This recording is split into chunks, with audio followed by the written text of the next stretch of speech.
good morning, everyone. Yes. Speak up. I hope you will have a good time. So now I'm going to explain about my graduate studio project, Toby Bradley Park. And those are the content I'm going to explain. And the side context is help me understand the climatic condition, microclimate condition, and the population proportion that 41.9% actually are Black African American who is living in Euphora. And I try to understand the other parks condition, and I found out that Euphora City Park has actually well established facilities, and those all the facilities actually help me to do the program analysis and the background research. It's the most important part because in my design I will input historical essence. So I want to mention about few events that occurred in that city. First, Euphora UD, actually this lady's contribution named after the city of Euphora. And 1966, Toby Bradley and Sedalia Bradley actually sold the land to the Euphora. And 1968, the MLK movement happened, and the city people actually contribute and participate in that movement. And there is 60 years gap, and now we come up to the 2025. The Southward Foundation come up and they attach to the community people, and they are contributing, and the Department of Landscape Architecture in MSc also participate to design. So we hope that we will have a good design so that the Toby Bradley Park will design in that way. And 5th September we have a community meeting, and then I come up with the community priorities list, and it is based on the Patricia documentary file and my analysis after the meeting, and I come up with this priority list.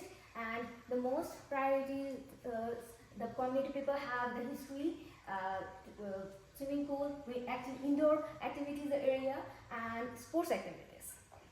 And then here come to my analysis and inventory part. I think we all really going through that, so I'll just go through first. So we done the sample diagram analysis, and to understand the site condition, I'm just see what is there already. And the activity map, this is the zone where the place is active, and the rest of the zone actually quite empty. And all images actually help you understand what is there already. And in the eastern part we can see that there is ancestors visibility, and it helped me to make a connection. And here you can see the northern part, there is vegetation, and the southern part also vegetation, and the creek that is need to be maintained. So the site inventory part, I just try to understand the sloping topography, and there is 20 feet level change on the site, and it's sloped toward eastern to western side. And the mapping diagram, actually I wanted to mention that in our landscape architecture we do that mapping diagram thing to understand the site surroundings, built environment spaces.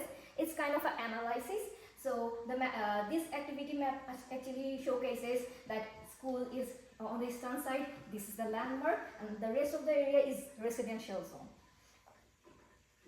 And this built environment spaces actually give you the idea of numbers, that 6.12% actually built area, and the rest of area is unbuilt spaces.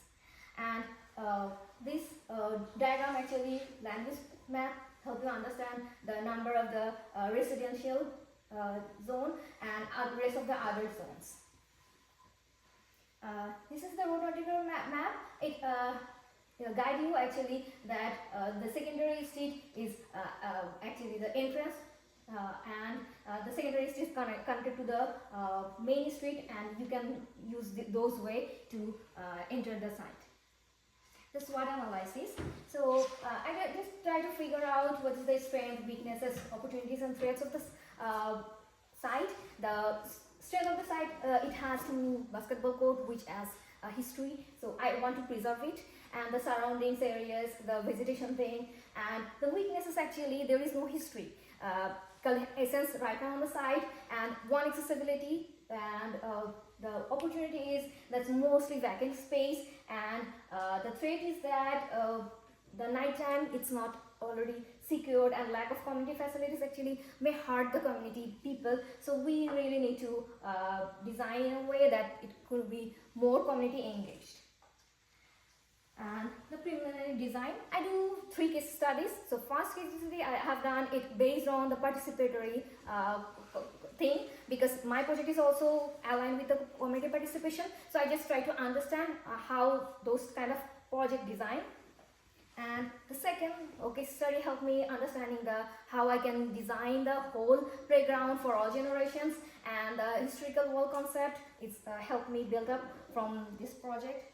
And the third case studies actually helped me to understand the topography, as it is a slope. I wanted to take the advantage and design in a way that the slope thing could be beneficial for the design. And now my mission, it's really important because it is one of my design criteria. I really want the park to be sustainable, because sustainability actually ensure the health, increase the health facilities. So my 3 E's. First E is I want to preserve the historical part, which will be enhance the social equality, and the economic part I want to put some indoor activities, so can it generate some income for the community. And environmental thing, it's the most important thing, because it can actually make a balance to the nature and the human. And I want to promote some native plants and design rain garden. So this is my goal, to honor history and create platforms for all generations. So I'm just using circular shape for metaphor, but it will be designed in a different way. For one wall can be presenting history, one wall can actually define the contribution of Troy Bradley, and then another wall can emphasize on the movement, then another wall can be a storytelling zone. And those are the objectives that I'm going to achieve, and all those actually are the scope of my project. So now the conceptual zoning, I first did that zoning diagram and then come up with this one, and I'm going to explain it in my functional zoning diagram.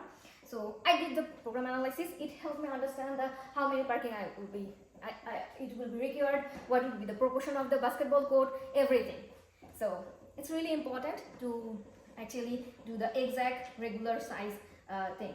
So here comes the functional zoning diagram. So I'll develop another 2 accessibility, so that community can involve more here. And I'm thinking about doing the making gate in every accessibility zone, and preserving the basketball court area, and then I'll input 2 parking zone from 2 access point, so that people can take the advantage. And then I'll do, make welcome center and food truck zone, so that all kind of people can enjoy food while coming here. And now the concept, I will emphasize on that also. So as I'm making platforms and give historical walls in different spaces, so all the walls will be putting in different spaces, so that whenever going through, they can go and understand and read about the historical thing. And this one, my community gathering playground, and I just wanted to put all sports activities in a way so that different ages of people can have their own space. For example, the teenage, they really wanted to separate from, they want just a buffer, something like that. And those areas can be for adult and the child, so that they will spend more time. And this is the pool area and tennis court. I studied that tennis court can be transformed into a pickleball court. The size is quite similar, so they can use it this way. And pool area is indoor, and those are the basketball court, sensory garden zone area, and admin and community hall.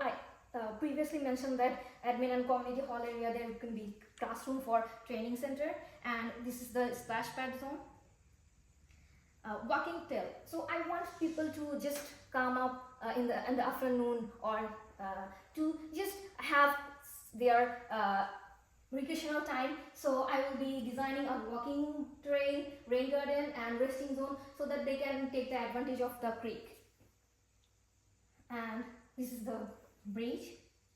And the conceptual ideas, I just collage all the ideas of mine in a way so that people can see it, that what I'm visioning.